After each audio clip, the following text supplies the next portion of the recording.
Hello everyone and welcome to another tutorial working with images using SkiaSharp. In our previous video we learned how to work with images using system.drawing. There are various other libraries that you can use to work with images. In this one we decided to use SkiaSharp and was a good choice in learning and working with images across multiple platforms. Now system.drawing can also work across multiple platforms, especially the .NET Core version of it, as we saw in part 1. After this video, you can decide what works best for you, either system.drawing or SkiaSharp, or some other libraries that you might be interested in learning. So what is SkiaSharp? SkiaSharp is just a wrapper around Skia. Skia is an open source 2D graphic engine built on C++ and used in Chrome browser, Chrome OS, Android, and many other Google applications. So Skia is a platform-independent image engine. It's a 2D image engine, and we'll see some examples of that. So in this tutorial, we're going to try to kind of stay close together to the previous tutorial we did, so you can see a one-to-one type of a mapping between what we did, working with images, TIFFs, GIFs, and so forth, how to resize, how to rotate, and all of those things using SkiaSharp. That's it. Let's get started. So let's install SkiaSharp, and we can do that through NuGet Package Manager. So we'll go to Tools, NuGet Package Manager, and for the solution, we will go to Browse and install SkiaSharp. So this is the SkiaSharp that we want. And select our project. Let's go ahead and install this by importing it. Accept the defaults. Okay, so it looks like we have that imported. If we look at our dependencies on the packages, we can see that the latest version is installed. The next thing we want to do is to go ahead and create an empty image and then save it to disk to make sure everything is up and running. And we can do that by first we need to have our using statement, and that's going to be SkiaSharp. So this way we can reference all of the namespace or classes within this namespace. If you saw the previous video, you'll notice we're working with bitmaps, the bitmap object from system.drawing. So there's something similar in Skia. It's the SK bitmap. So if we do SK bitmap, and let's just go ahead, SK bitmap, and new this. And the next thing is we need to tell it what the size of this is going to be. We'll just do 300 by 300 pixels.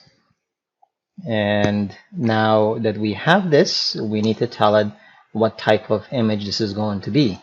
And to do that, we need to do some encoding. So let's just do that now. So we're going to do SK bitmap. We're going to choose our variable, not the class. And we're going to choose encode. And the encoding basically is telling it what type of the image that we want to work for. And we're going to go to the SK encoded image format. And we're going to choose PNG for this one. And we're going to tell it the resolution and quality. So we're going to say 100. And now this returns a value, which is ASCII data. So we're going to go to ASCII data. And let's create a variable for that. So now that we have the actual pixels that are formatted in PNG, we need to save this into a file. And we can do that just using a using statement. And we're going to do a file stream.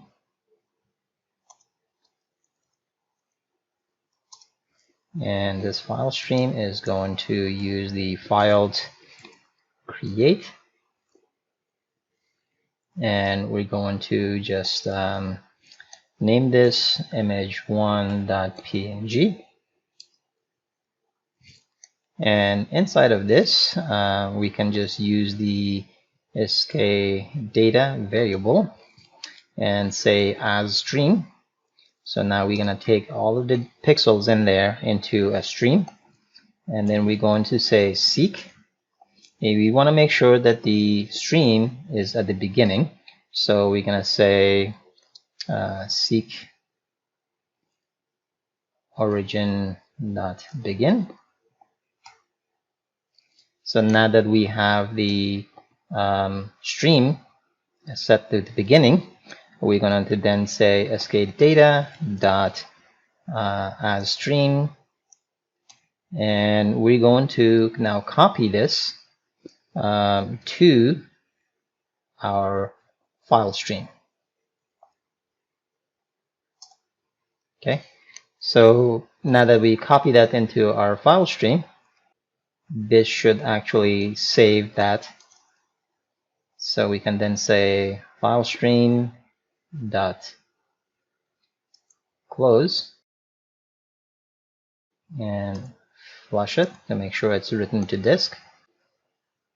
And let's go ahead and run this project. So we should have actually flushed this first to make sure it's written to disk, and then close it.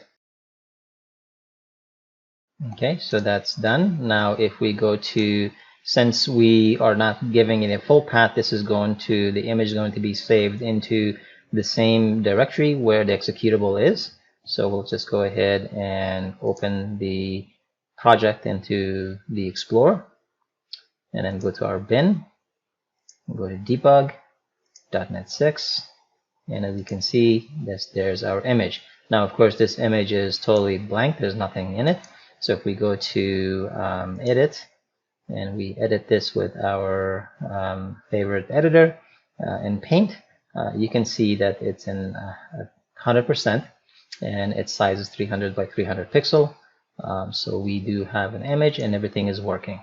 So now that everything is working, you also learned how to create a image and save it to disk. Now we're gonna go over all of these classes and stuff, and later on as we continue to talk about the different things that we can do with the SkiaSharp.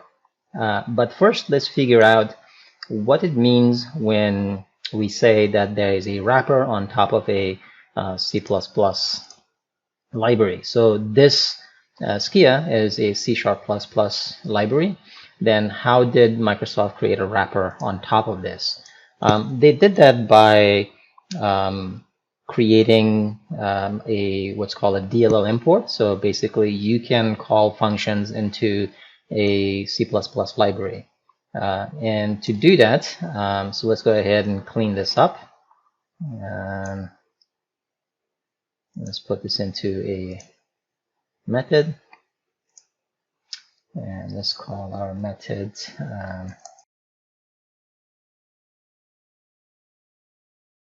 now in here we're gonna show you how to do a very simple call to a C++ library. So the first thing we want to do is have an attribute, and that's going to be our DLL import, and then this DLL import.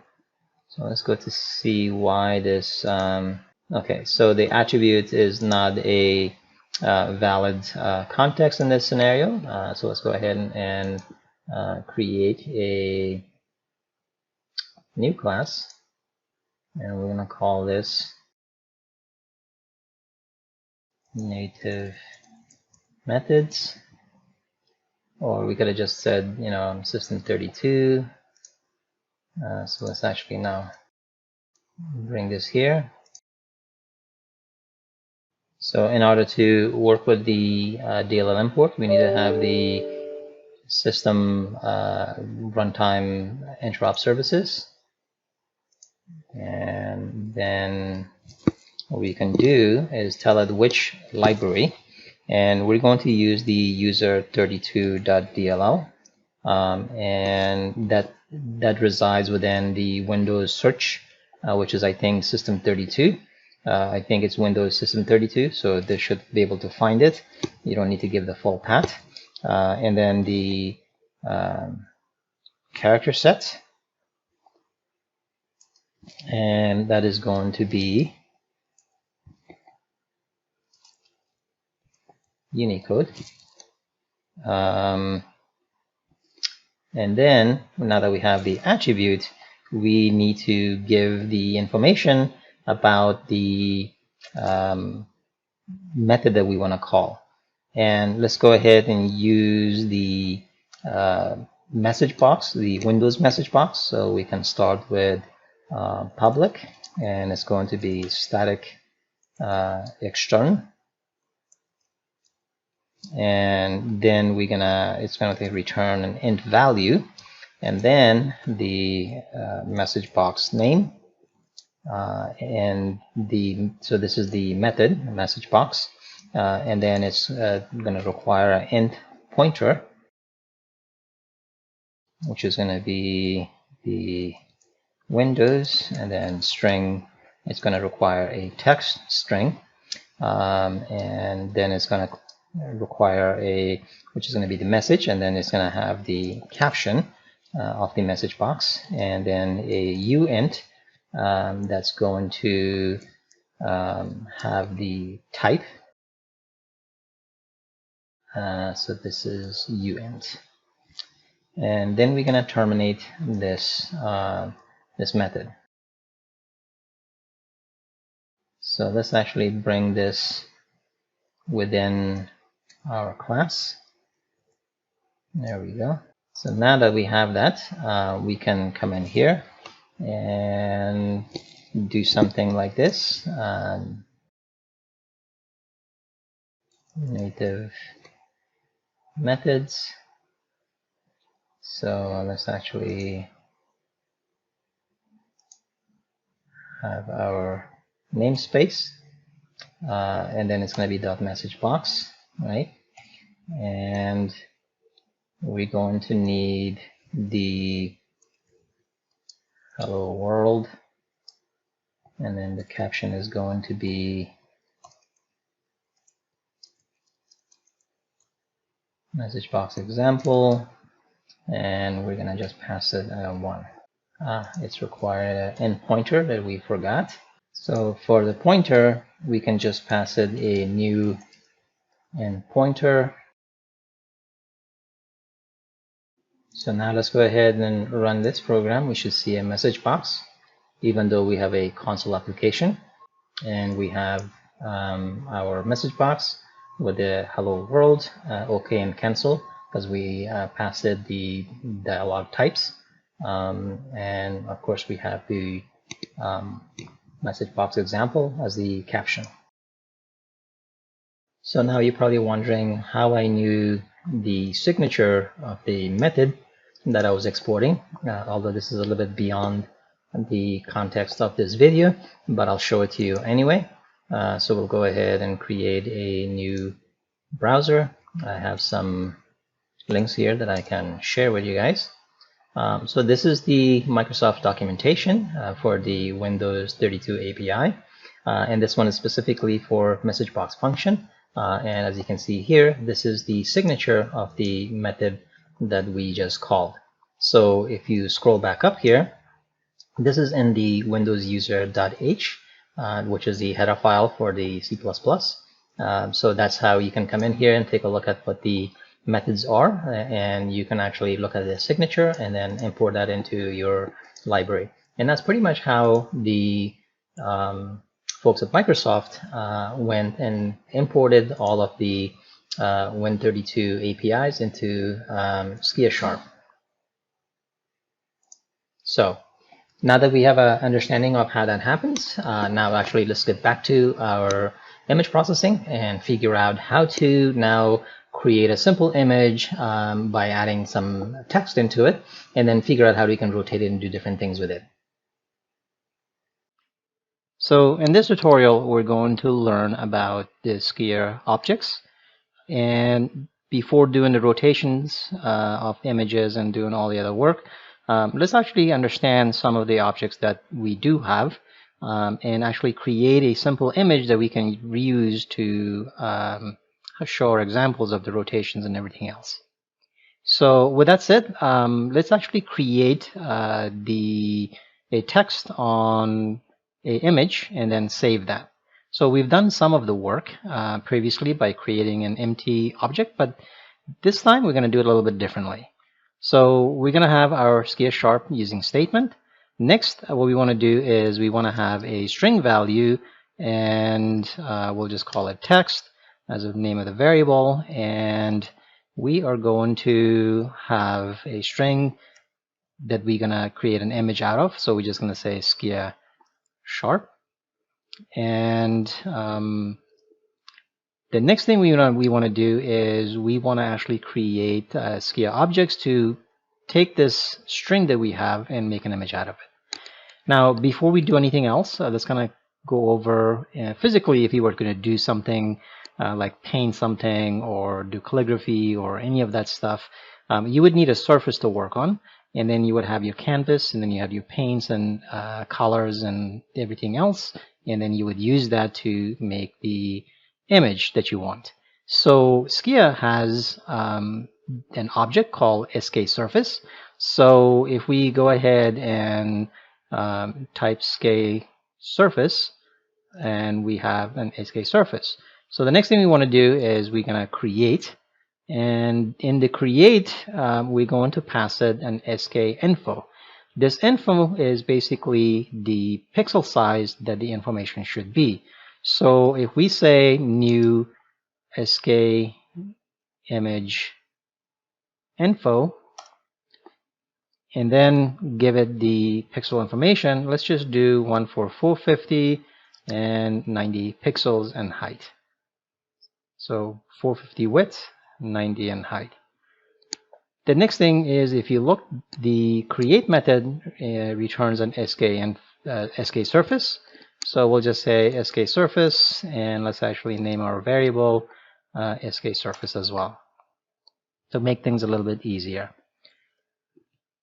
The next thing we want out of the SkiaSurface is a canvas. So we're going to go ahead and create an SkiaCanvas,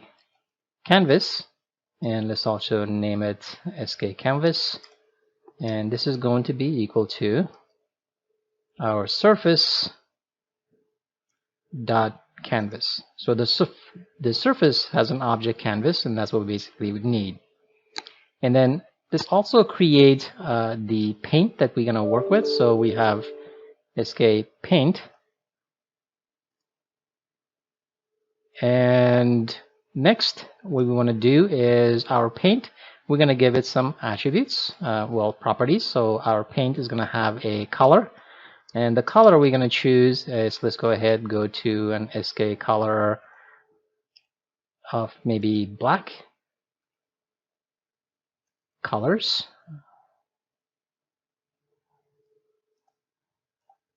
And then also paint is going to have a text size.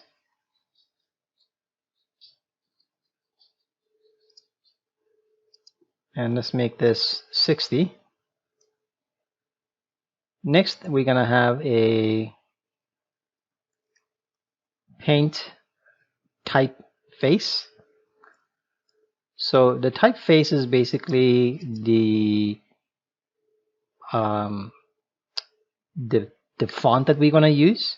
So let's go ahead and say SkiaTypeface dot from family name, and the family name basically is going to be your font name.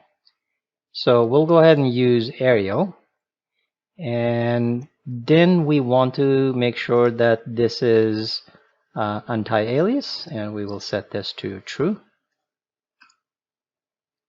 Okay, so we now have something that we can paint with onto our canvas.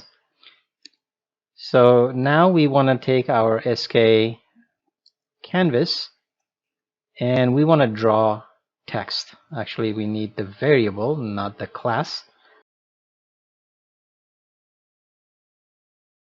And we want to give our text, and then we want to have the points in which we want this to be drawn out. I'm going to say 10 pixels and then 50 pixels, and then we're going to pass our paint object. So this is going to create the text on our canvas. Now what we need to do is grab that image that's on our canvas and then save it to a file so we can see it. Now if this was a UI application, we wouldn't have to do anything else. We could have just displayed this information. So let's go ahead now figure out how to extract the image from the canvas. So the first thing we want to do is go back to our SkiaSurface, the variable, and then from here we can actually call the snapshot.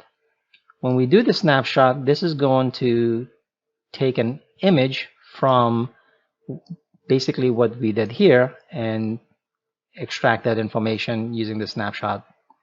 So this is going to return a SK image. So let's go ahead back to the beginning and have an SK image. So now we have an SK image. Next, what we need to do is create the SK bitmap.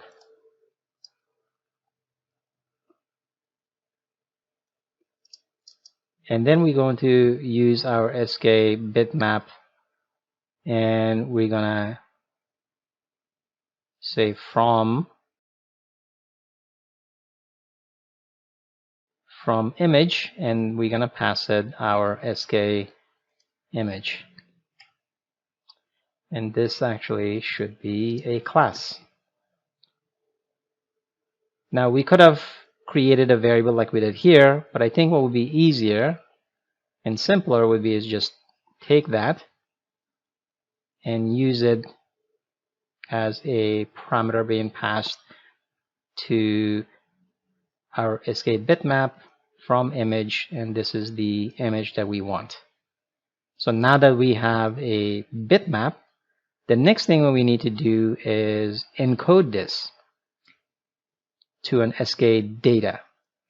You've seen some of this before in our previous example. So we'll just say SK data, and we're going to use the variable, and we're going to encode it. And we're going to encode it using the SK encoder format, but we're going to use PNG, and we're going to say quality is 100. So now that we have our SK data, we need to now save this information. So we can do this using FileStream, exactly the code that you've seen previously. So let's go ahead, scroll down, and copy this code that we have. Actually, let's go ahead and uncomment this, because we're going to go ahead and use this method to save the values for us, because no reason to keep redoing this, right? So let's go here, and we're going to call the method save image, and it requires an SK data and a file name.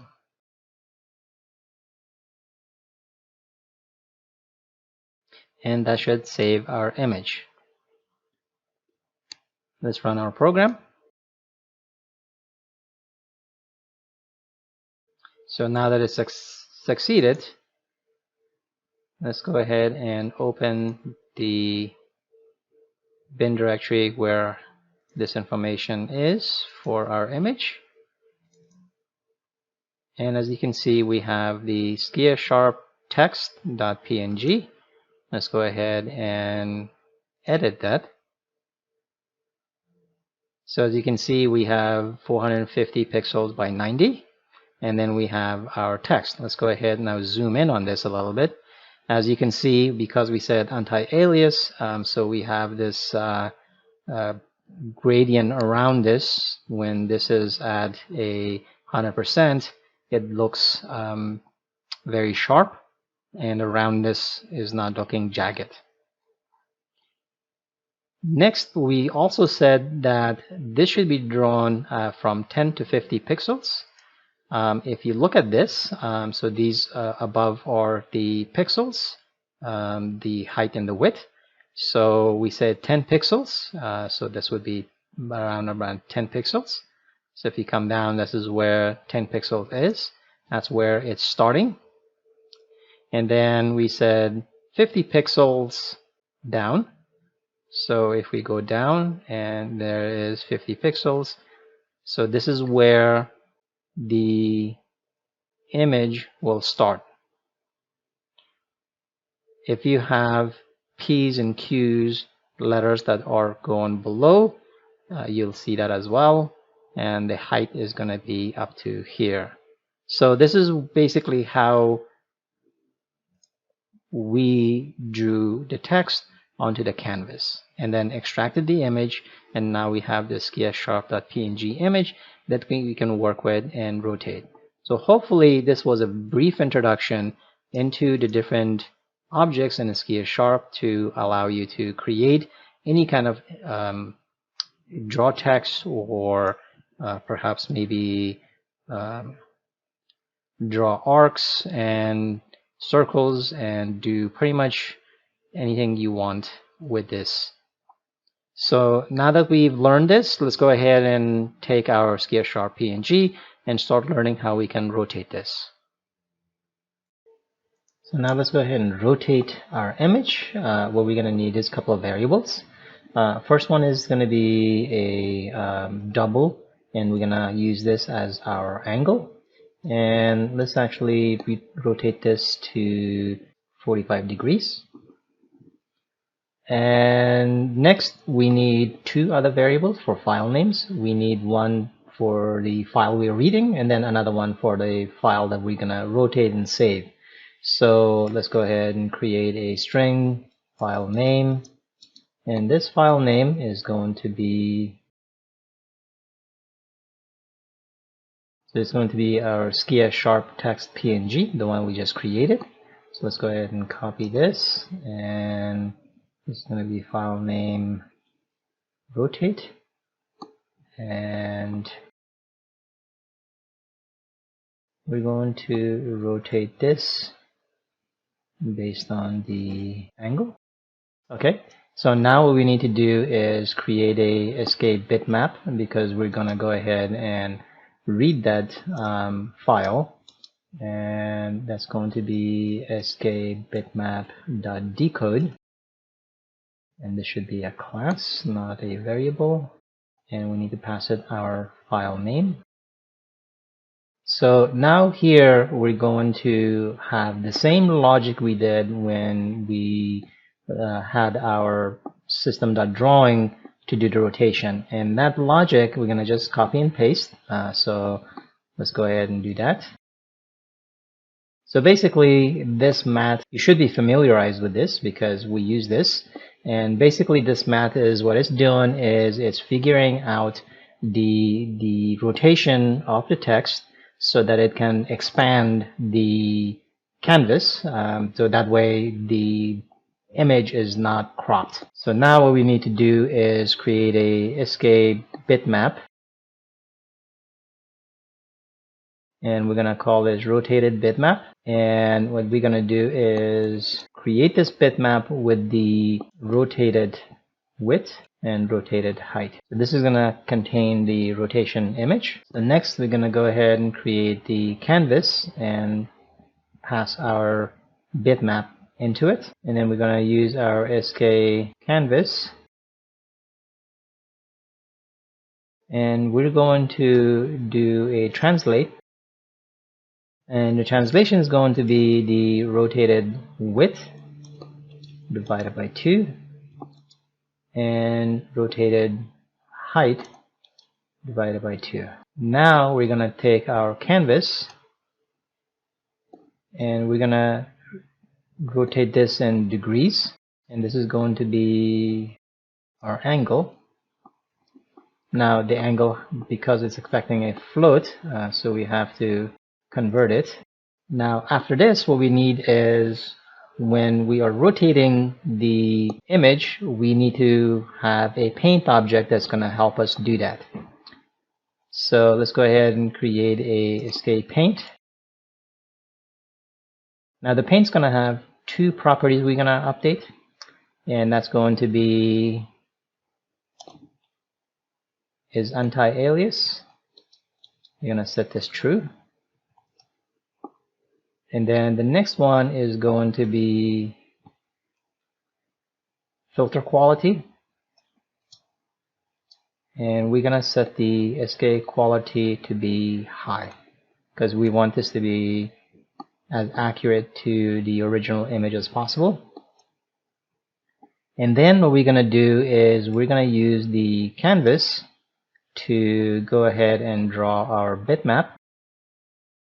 So this bitmap is going to be the original bitmap, and then we're going to need a escape point. So you need to tell it the offset that we want, which is going to be minus original width divided by 2, and it's going to be original height divided by 2.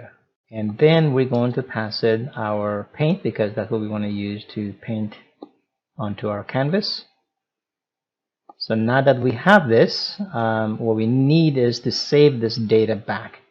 So as before, we'll go ahead and create an escape data and take our rotated bitmap and encode it to be PNG, and we'll set the quality to 100. And now all we have to do is save the image, passing the escape data and then the file name. So this is going to be the rotated file name. So that's pretty much all we have to do. And now if we run our code, we should have a 45-degree rotation of the image. Okay, let's see why the file doesn't exist. Most likely there is a issue with the file name. Maybe we spelled it incorrectly.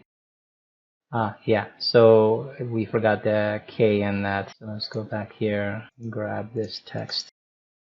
Okay, now that we set that correctly, we should have no issues. Okay, let's go back and we should have our rotated 45 degrees. And as you can see, we do have the rotation in 45 degrees. So now actually let's turn this to 60 degrees. And we have the image rotated in 60 degrees, and we've maintained the sharpness of the image. So this is how you can actually rotate images. Now let's go ahead and figure out how to flip this into mirror image. So this piece of code actually flips the image. So let's take a look at how this happens. Now most of this you've already seen, so that's why I didn't code it. The only thing new here is this scale method that we're calling. So let's go over this. We have the original name of the file that we're going to read, and the file we're going to write to once we flip the width. Then what we do is decode the original image that we want to work with, and this is the one we're going to flip. And this is the new bitmap that we're going to draw this image when it's flipped. So as before, we create a canvas, and this canvas is going to be based on our flip image, because this is the one we're going to draw with. And then we do a translate, so we tell it that we want the width with a 0 on height, because we only work with the width. And then we do a scale. So the scale has the coordinates of SX, SY, PX, PY, and we want to flip the width, so that would be -1. But then we want to keep the SY as 1, the rest of them should be 0. And then we do we call the draw bitmap, and we pass the original image. And then what we do is we encode the flipped image, because now we took this image and flipped it and drew it onto this flipped bitmap. And now we have the escape data, and then we save it with the file name that is flipped with. So let's actually not call this width, we'll just call this width. Okay, so let's go ahead and execute this. So that's done. Now let's go ahead and take a look at our flip width, and as you can see, we have rotated and flipped the image. So now how do you do the height? Well, that's pretty simple. We just go ahead and delete that, keep this to 0, and we're gonna have this as the height. And then all we have to do is make this -1 because that's the one we want to flip, and then keep the other one, the scale, as to 1. And we'll go ahead and rename our file name to height, and let's go ahead and run this.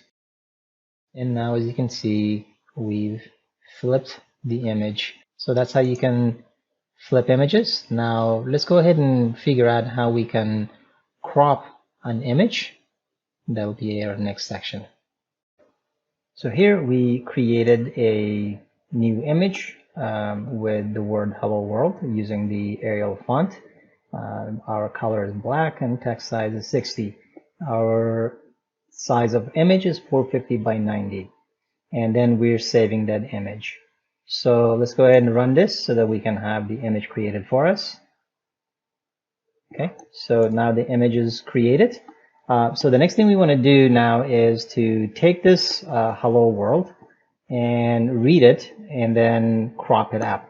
And we're going to do this in 2 ways. One, we're going to do it with SkiBitmap, and then we're going to also use SkiImage to show you 2 different ways with the 2 different objects you can do this. So let's go ahead and create a bitmap, and let's just call this SkiBitmap1. And let's go ahead and set the size of this. So actually we're reading this, so we're gonna just say SkiBitmap.decode. So it's gonna be the file name that we have over here. Okay, so now we've read the file. The next thing we want to do is now we're going to extract or have an image that is going to have the extracted value from this. So let's go create another SkiBitmap. Actually, let's just make this SkiBitmap, SkiBitmap2. And then for this one, we need to create a size. So what we want is we want to have just the hello from the hello world. So we're going to create a SkiInfo or image info, and we're going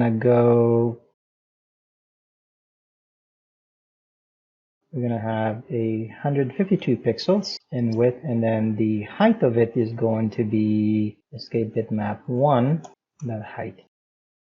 So now we're going to use our SkiBitmap1 and say extract subset. And if we look at its values, it's looking for a destination that we want to extract this to. So this is going to be our bitmap2. And now it's going to ask for a rectangle.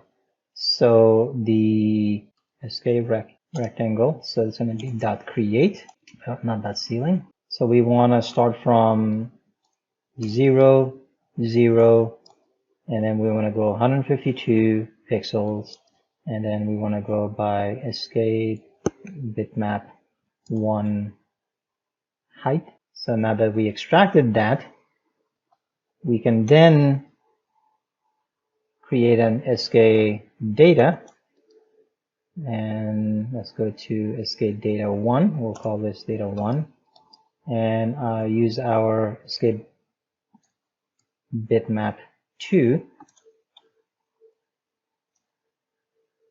We're gonna encode this, and the encoded format is going to be PNG, and we'll say 100 for quality.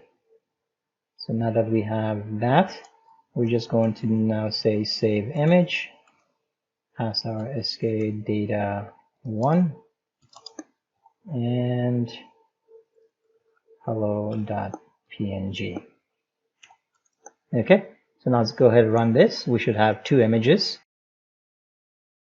So the first image is the hello world, and then the second should just have the hello cropped up.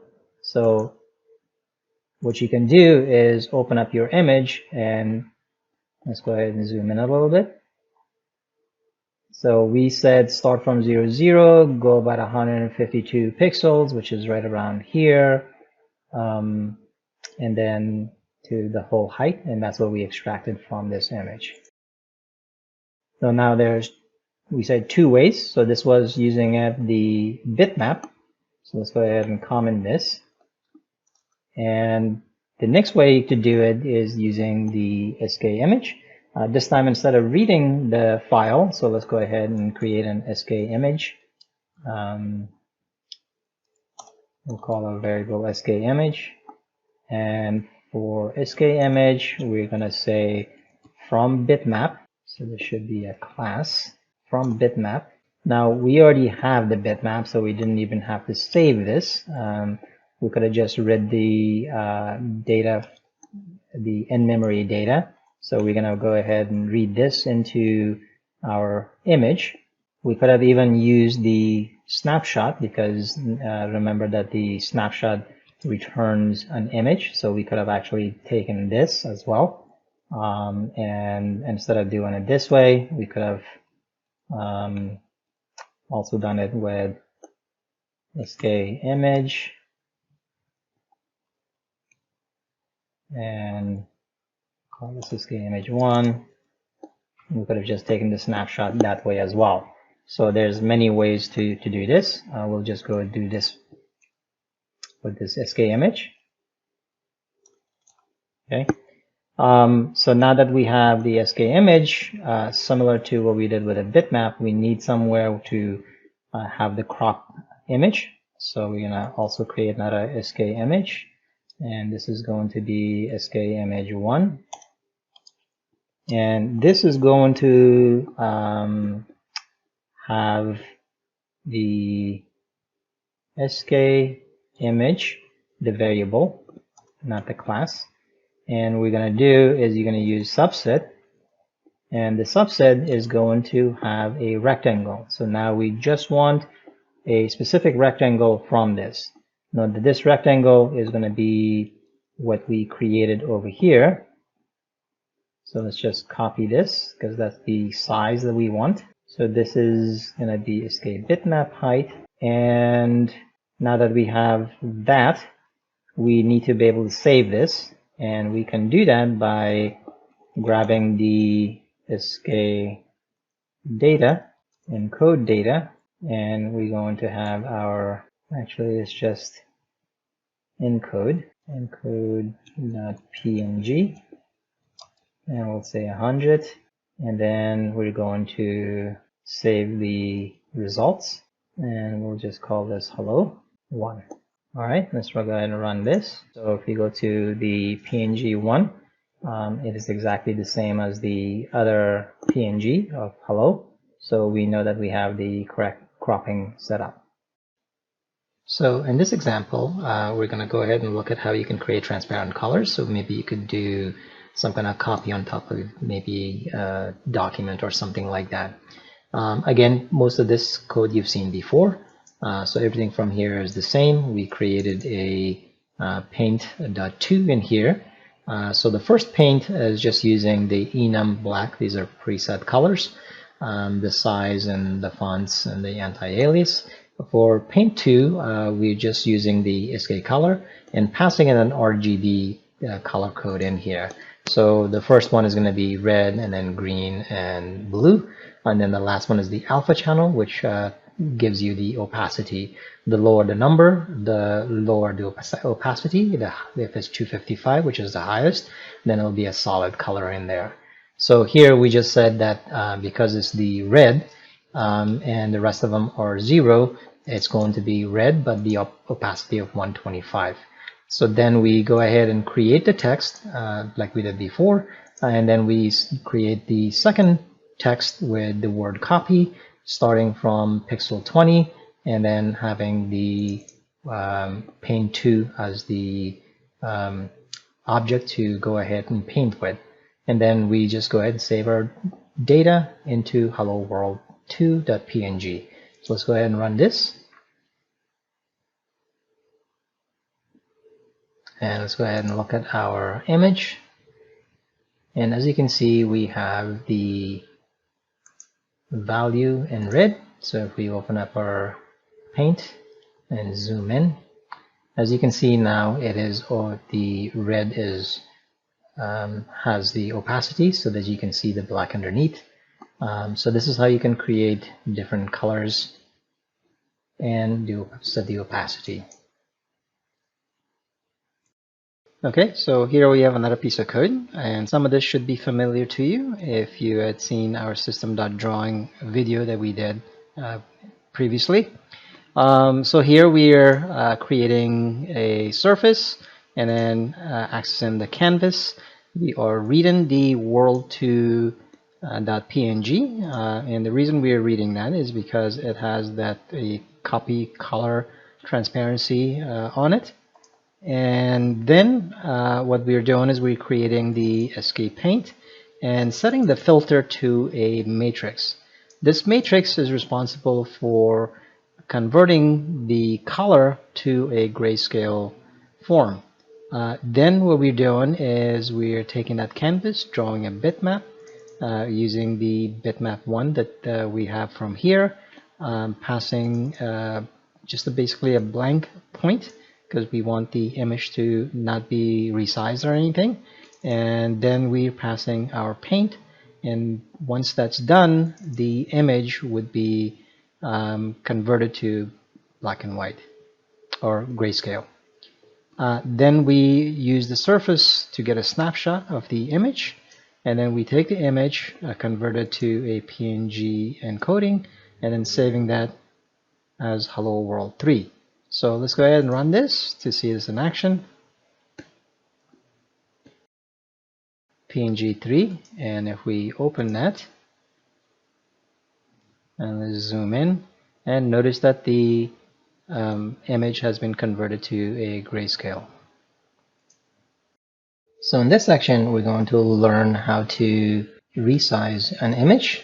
So let's go ahead and create a variable, and we'll have this as a resize factor, and let's make this 0.5, so it'll be half of what the image size would be.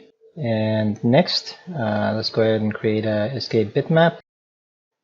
So let's just call this bitmap, and so we'll go ahead and read the hello world. Next, we need another file, and let's call this bitmap 2. So basically, we're going to take this bitmap and resize it to this. Now, to do that, we would need to set some values to tell us the width and the height. And so let's actually take care of that. So we're going to create one called width, and let's create another one for height. And let's go ahead and set this, and then also set the height. There we go. But because we're going to resize this, what we need to do is have the logic that was going to figure out what the width and the height should be. So we're just going to use math.round, and we're going to use the bitmap width, and that's going to be times the resize factor. And so let's go ahead and make sure this is an int. Now let's do the same thing. Okay, so now that we have the height, we need to preserve the color types of our bitmap, so that we can say bitmap.colorType, and then we're gonna set the alpha channel. So we're gonna say bitmap.alphaType. So now that we have that, let's go ahead and create a canvas, and we're going to make sure that this is bitmap 2, because that's what we're drawing this to. And then we're going to use this canvas object to set matrix, And the matrix is going to be SkiaMatrix.createScale. The scale is going to be our resize factor, and resize factor. Next, we're gonna use the canvas.draw bitmap, and this is going to be our bitmap. And we're gonna make sure that that's a empty values. And then we're going to reset the matrix. Now, something else we can do is that we haven't shown you is that we can actually do a flush on this.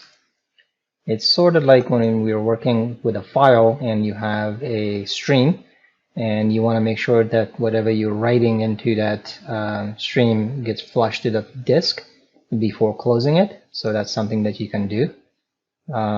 You don't have to use it, but it's nice to have that to make sure that everything is drawn onto the bitmap. And then what we're going to do is get an image. So we're going to say SkiaImage from bitmap, and this is going to be our bitmap number 2. So it's going to be SkiaImage. Now that we have that, we can get the Skia data, and we're going to encode this. We're going to use PNG 100. Actually, this should be encode, not encode data. Next, we'll just go ahead and save this to file. So we'll just do Skia data, and let's give it a file name, and we'll call this resized. And we'll use the resize factor .png. Okay, so now let's go ahead and run this real quick. And if we look at our file, you'll notice that it's been resized half of what it's supposed to be. If you add these, you'll notice that the original file was 450 by 90, and this is half of it. So now you can resize your files.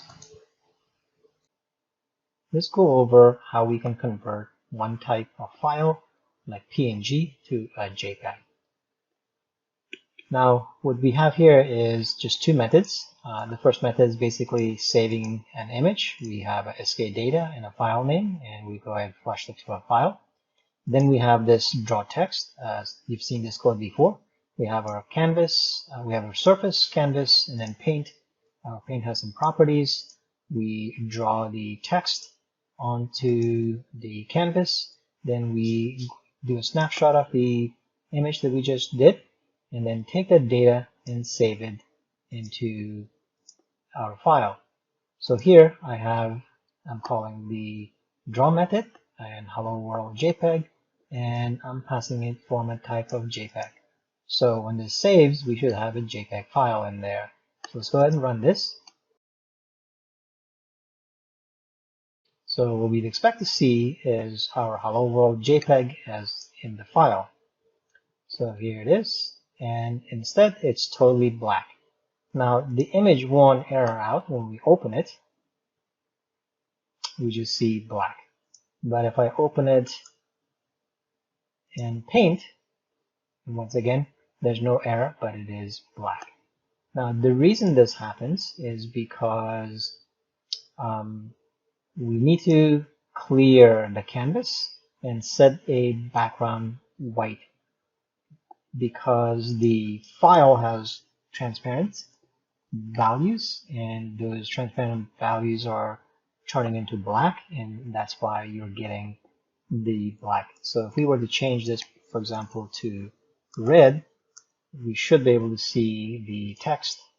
So let's go ahead and run our program again.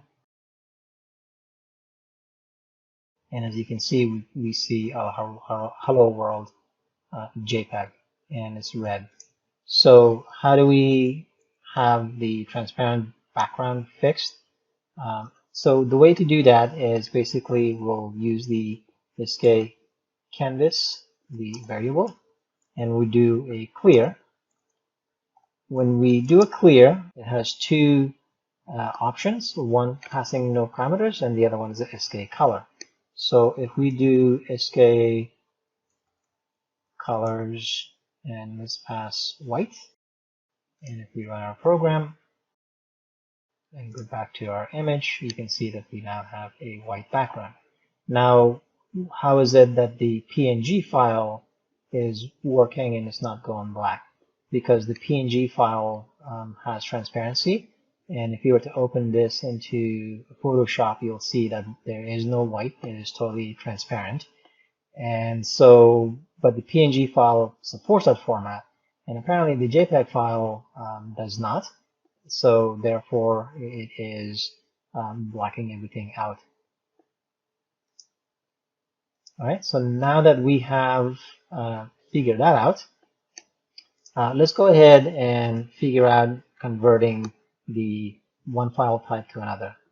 To do that, basically you would do encoding and decoding to get that to work.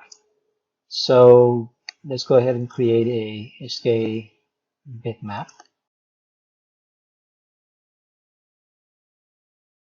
So the name that we want to pass should be our hello world.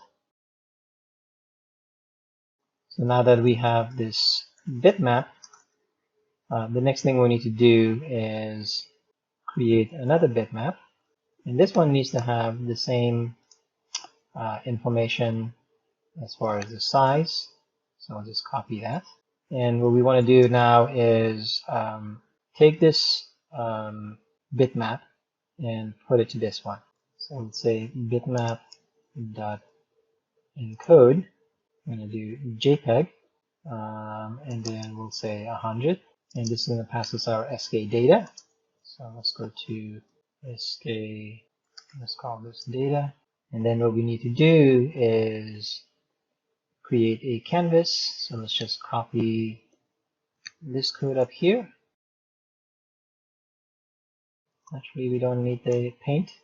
We just need the canvas. So we're going to take the canvas and we're going to say clear, and we're going to set the background to white.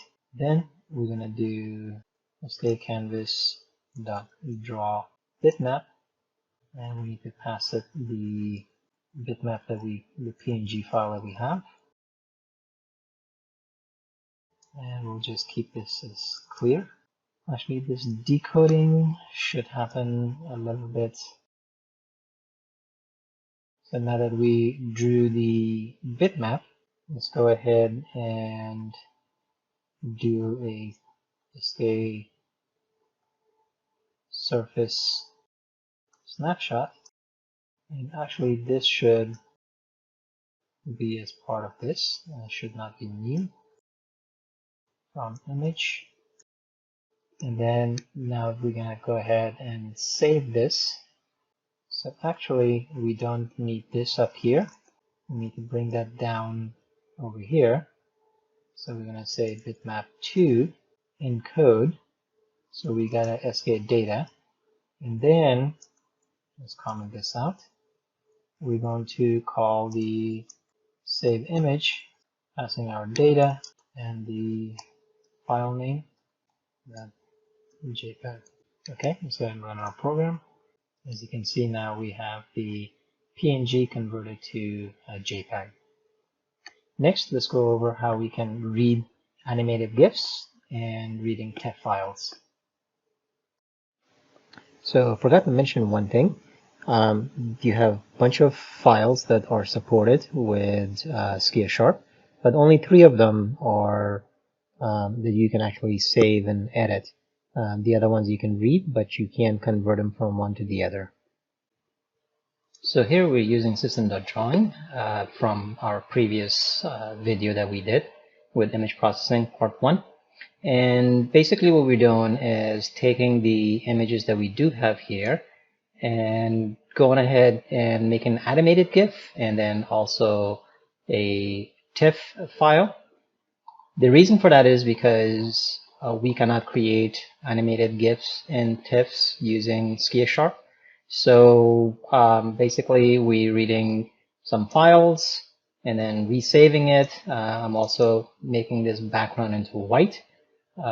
So once the background is set to white, then we take the 3 images, turning them into GIFs, and then using those GIFs into passing it, getting the encoder, and then having a file stream, and then reading the encoded parameters and create these frames that at the end then we can actually save the image, and that creates the animated image.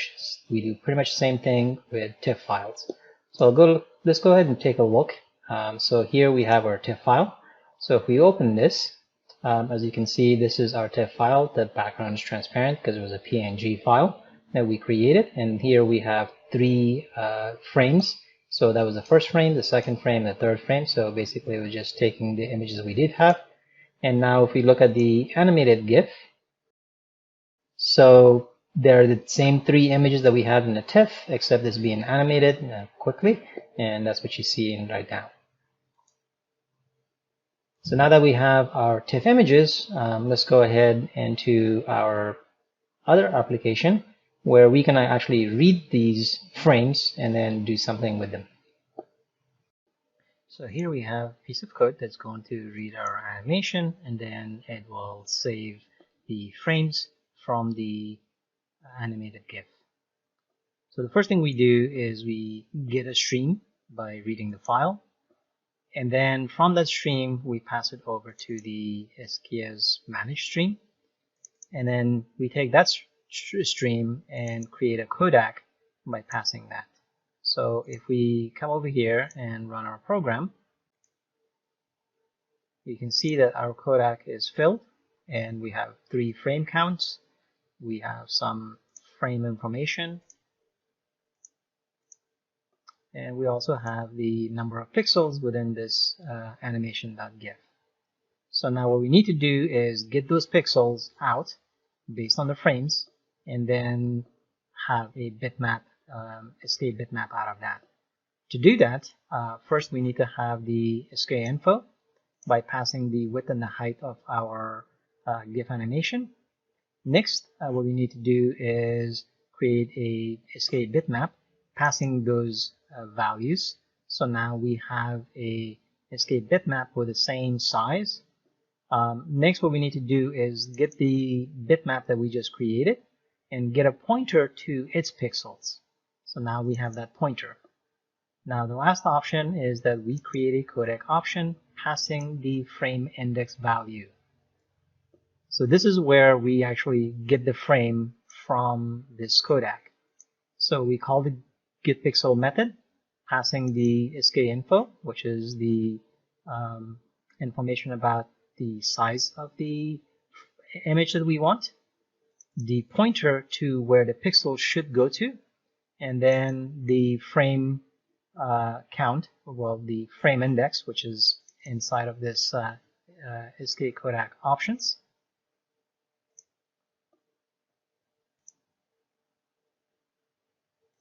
And as you can see, it has the frame index of 0, no prior frame.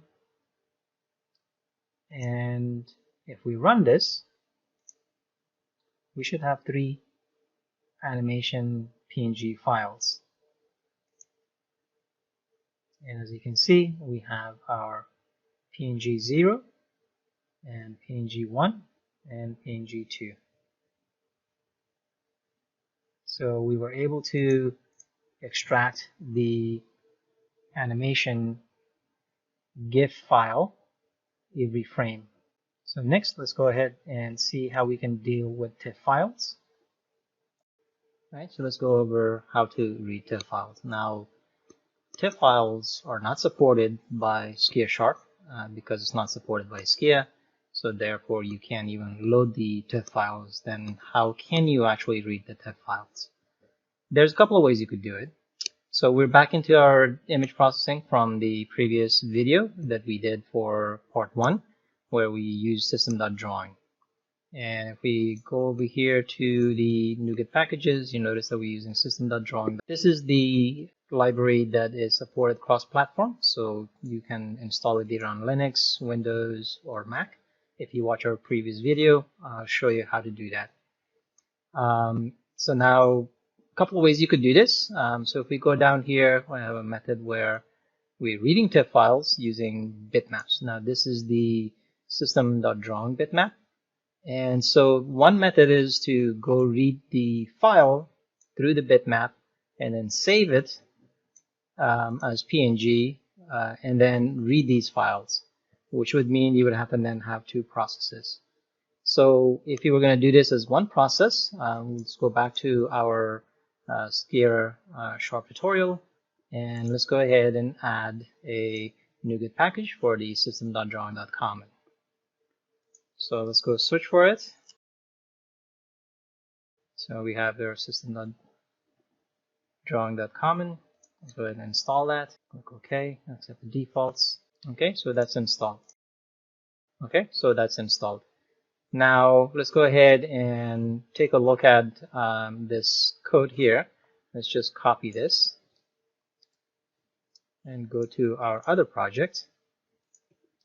So the programs, let's actually close this. Let's go ahead and paste this. Let's have the using statement for system.drawing.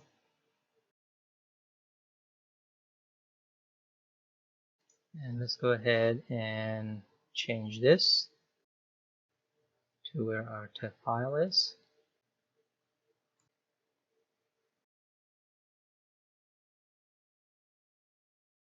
So now we have the bitmap, the Tiff file read as a bitmap.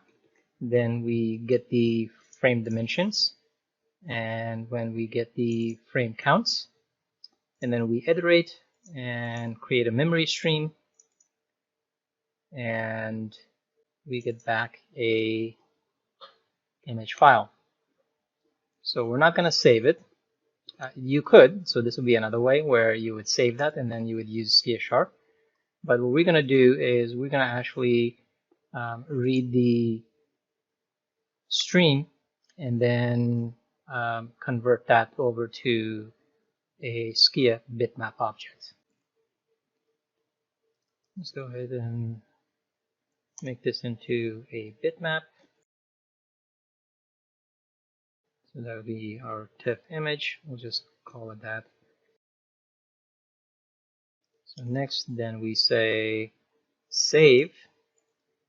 But this time, instead of saving, you can actually save this to a stream. So let's go ahead and call these bitmap so you know what it's mapped to instead of vars, although vars are very easy to use. So let's just do stream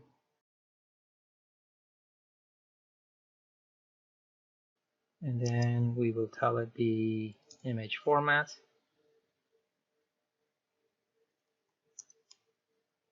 Let's use PNG.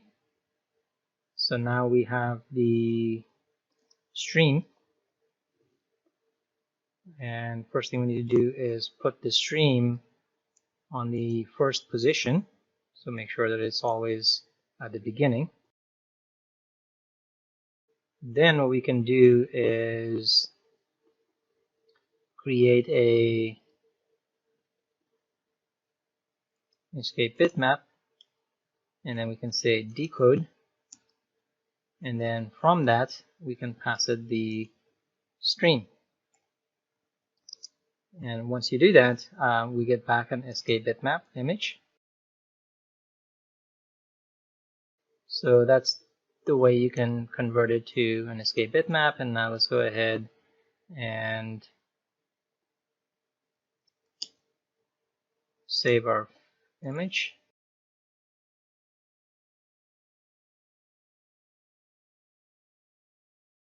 And let's go ahead and call this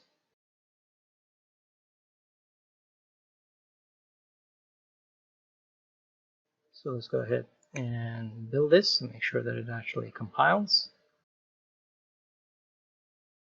Okay, build succeeded. Let's go ahead and run our program. So it looks like everything worked. Now let's go ahead and look at the, so that's our Tiff1 or Tiff0, Tiff1, and the last image in the Tiff. So this is another way of getting the bitmaps from system.drawing over to SkiaSharp. Now, can you do the reverse of it? can you take an SK bitmap to a system.drawing.bitmap? We can, so let's go ahead and take a look at that now. So here I went ahead and wrote the code. So we're going to go over the code one line at a time and figure out what we did.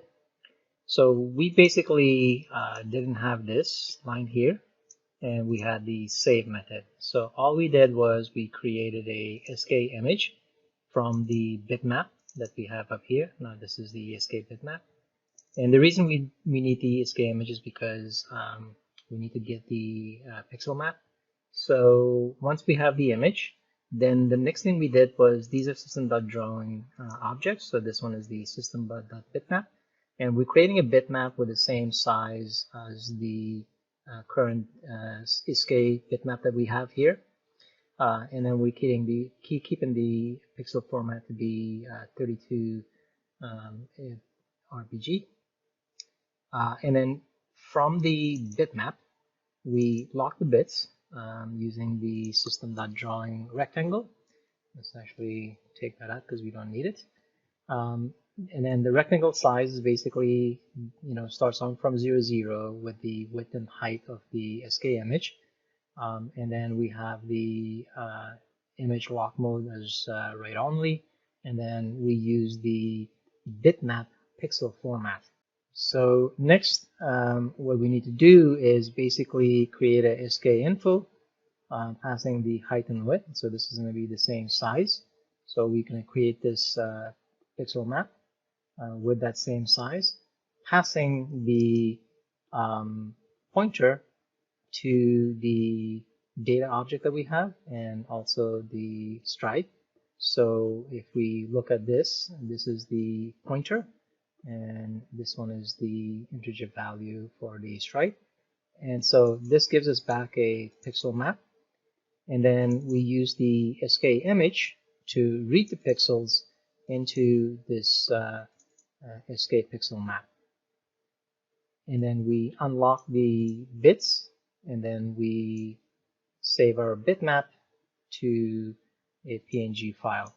So now we took the SK image from SkiaSharp and converted it to a bitmap for system.drawing.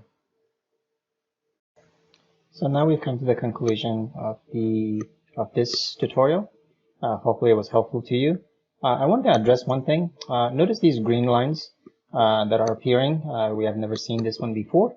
And this is because if we go to the warnings, you can actually look at, for example, errors, warnings, or the messages that are available when you're building, when you're writing code in Visual Studio. And one of the warnings here is basically, actually all of them, are this analysis that is done. Now, the analysis will be done because if you look at the dependencies, you have these analyzers. And these analyzers are specifically written to go parse the code and identify issues and then present them as warnings to you. So if you click on one of these links, you will go to one of these websites that will give you the message and the cause of it and some of the things you could do to avoid this. So I did a little research and I found this website where it talks about the system.drawing common only supported on Windows.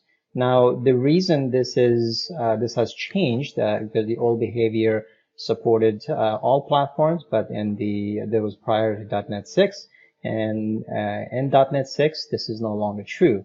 The reason for this is because this was built as a wrapper around the library GDI+, and so this is 30,000 lines of code, and it hasn't really been tested, and because of this, they've opted to not do this.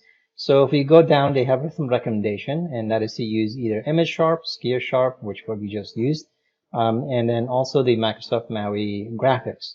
So if you go to the ImageSharp, and then you have the code here, so this actually does support Tiff file. So if you come here and you go to the code and we go to the formats, and you will find a bunch of Tiff classes, and these are actually code that will support reading TIFF files and doing whatever you need to do with the TIFF files. So hopefully you can maybe use this instead of the system.drawing.common. But then there's also the Microsoft Maui graphics. Although I wasn't able to find any TIFF classes in here, but if you do a quick search on TIFF into this repository, you'll find that there are some files that do reference it, and they have an image format as TIFF. And now I haven't used these libraries before, but it looks like this does support TIFF. I'm not sure how extensive it is, so you can basically use these libraries if you wanted to go to a non-Windows platform.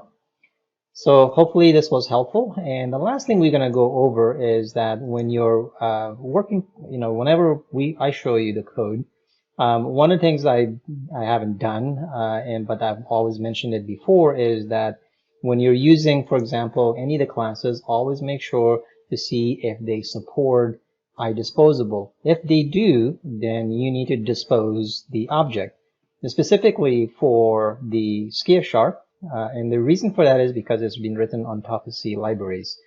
And because it's you're going from managed code to unmanaged, it really makes sense to clean up the resources. So the way you would find out if a class has the iDisposable, you go to the class and you look, for example, this is the stream and not the SkiaSharp, but that's okay.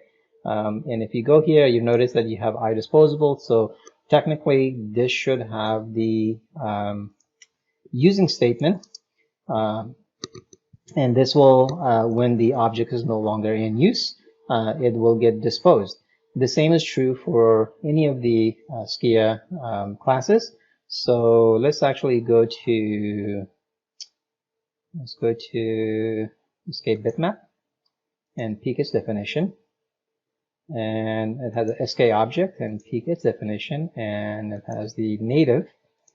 And let's go here and notice that it has an iDisposable. So technically, when you're using the SK bitmap or any of the objects within Skia, do check to see if they support iDisposable and use the using statement before it so that you can dispose the objects.